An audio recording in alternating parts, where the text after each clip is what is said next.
نحمدہ ونصلی علی رسولہ الکریم اما بعد۔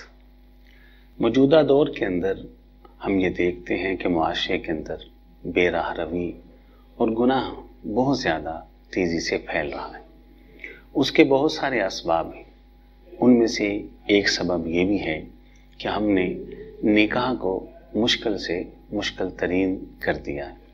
اگر ہم رسول اکرم صلی اللہ علیہ وسلم کی تعلیمات کے اوپر غور کرتے ہیں تو ہمیں یہ بات سمجھ میں آتی ہے کہ نبی علیہ الصلاۃ والسلام نے گناہ کو روکنے کے لیے، بدکاری کو روکنے کے لیے اور امت کو بے راہ روی سے بچانے کے لیے بہترین جو طریقہ دیا تھا وہ نکاح کا دیا تھا، اور نکاح کو اتنا آسان کر دیا گیا تھا کہ رسول اکرم علیہ الصلاۃ والسلام کے زمانہ مبارک میں، عہد مبارک کے اندر مالدار لوگ تو نکاح کیا کرتے تھے، غریب سے غریب انسان بھی ایک نہیں دو تین نکاح کر لیتا تھا۔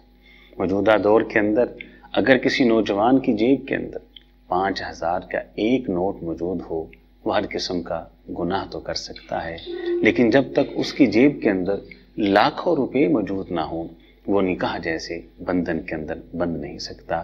ہمارے معاشرے کا یہ المیہ ہے، ہمیں یہاں اصلاح کرنی ہوگی۔ ہمیں نکاح کے اسی کلچر کو، جو سادگی والا کلچر ہے، اسی کلچر کو اپنانا ہوگا اور نکاح کو آسان کرنا ہوگا۔ رسول اکرم صلی اللہ علیہ وسلم ارشاد فرماتے ہیں کہ وہ نکاح سب سے زیادہ مبارک ہے اور بابرکت ہے جس نکاح کے اندر کم سے کم اخراجات ہوں۔